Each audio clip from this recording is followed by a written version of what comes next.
A few weeks ago, we had the Lexus GS 350F in for review. This time we have another Lexus GS in for review. It's the 450h, it's the hybrid version of Lexus's GS sedan here today on Rumblestrip.NET and 10-minute test drive.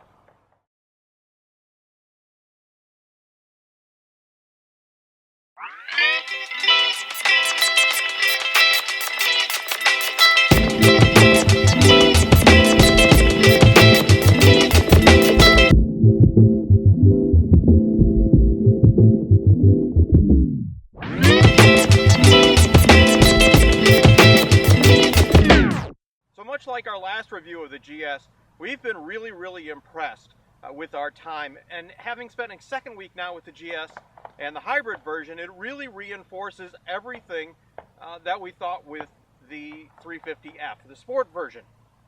Now the hybrid version is a little bit different. It has a different take on it in that, well, it's geared a little bit softer, or I'm sorry, its ride is a little bit softer. It still has Sport and Sport Plus along with Eco and Hybrid, but you definitely feel the tuning of the suspension is not quite as sporty. That doesn't mean that it's bad at all. It's still very good, very competent. And with this version of a hybrid, Lexus has really geared it more towards a sporty hybrid rather than a hybrid luxury sedan, I guess would be the best way to describe it. The hybrid is there where you can still drive and glide at up to about 40 miles an hour under EV power. However, it really is almost there as an extra boost when you put your foot down, and we'll show that to you very shortly. So let's dive in and have a look on the inside of the GS, where there are some small changes with the interior trim which we really like. As we said, the GS 350 is one of the phenomenal luxury sedans on the market today. From our last review of the GS 350F, and really the 450h hybrid really just confirms that once again, that Lexus is really going to put their mark on this segment. The ride and handling and comfort of the hybrid, as we said, is very good. Yes, it's a little bit softer than the F, but most people really won't notice the difference. They've kept, I guess I should say, Lexus has done a really good job with the steering in that even in eco modes, it still has a nice heft to it. Too many times in an eco mode or just a normal mode with the electric steering, automakers are over boosting the steering where there was just no feel. Here in the 450h hybrid, they've left a lot of good heft and feel into the steering, and we applaud them for doing that. One of the unique trim levels in the hybrid version is this beautiful bamboo interior.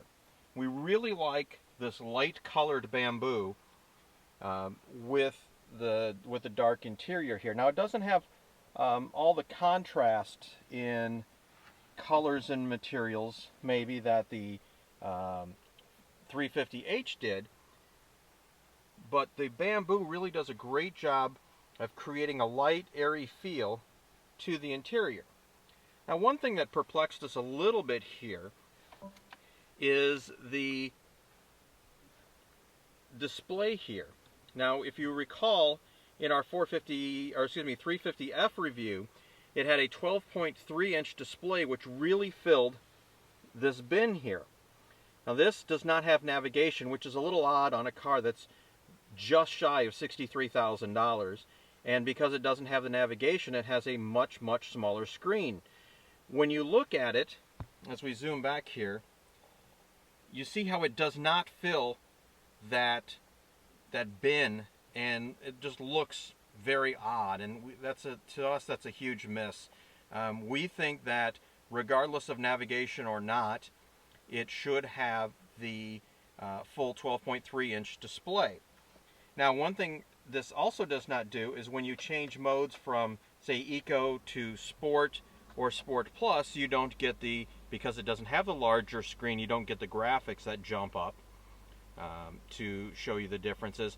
Also, it doesn't have the split display where you can have more, let's say your phone in one section and radio in another. You only get the one display. And we think, again, that's a miss, especially when you have all that real estate there, and at this price level that display screen really should be there.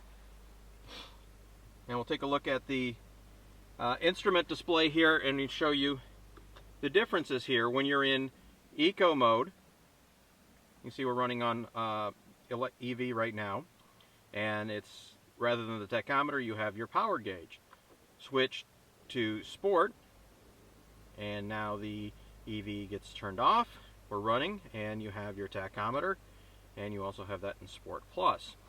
Now this little bin here has two sensors to detect when you're falling asleep or you're dozing off, and it will it'll alert you to that to try and get you to wake up to pull over and have a nap.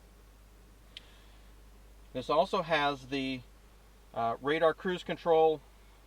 We're not the biggest fans of that, to be honest with you, and hopefully we'll have a chance to show you out on the road what it does have. This does have a heated steering wheel, which works rather well, heats up quickly. It only heats the leather portion of the steering wheel. It does not heat the wood.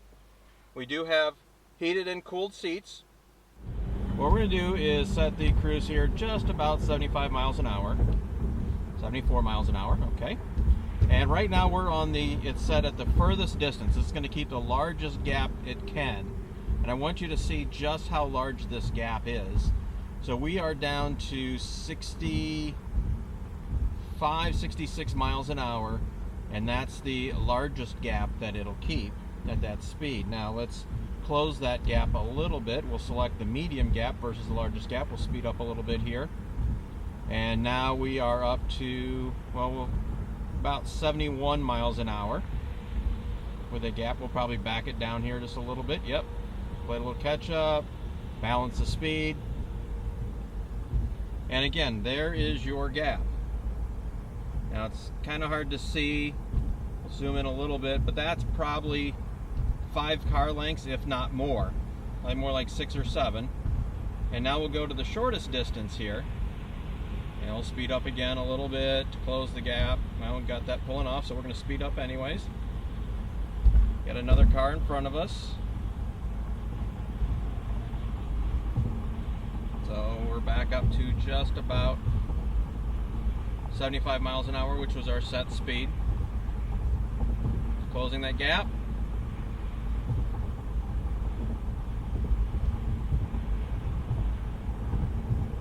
And we're going to start slowing down now as we close the gap. We got semi there, so let's get around him.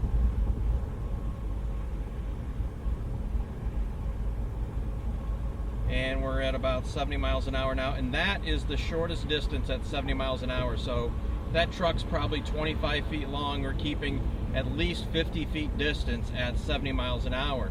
Now the problem is, if you're doing this in any kind of rush hour traffic, you're going to keep getting cut off here because people are going to see this big gap and go to fill it. I guess from a safety standpoint, this is a great gap, but it's more like someone, one of the attorneys wrote the distance here because, you know, with the brakes of modern cars and ABS, that you can definitely keep that a much tighter distance and still be safe. So it's just one of those things. Is it nice to have the radar cruise control? Yeah, you speed up and slow down as the traffic does. However, the gaps it keeps, for us, is a little bit much, even on the lowest setting. So to sum things up, again, like the 350F, the 450H is a great sedan, as we keep saying, and we can't emphasize it enough. It really is better than the Mercedes E-Class. It's every bit as good, if not better than a BMW 5 Series, and to us, it's neck and neck with the Audi A6 as the best car in this segment right now. It's a matter of preference, really. Which do you prefer? The Audi is a little bit more Germanic, and if you like that, that's great, but you know what they say, you never own a German car out of warranty.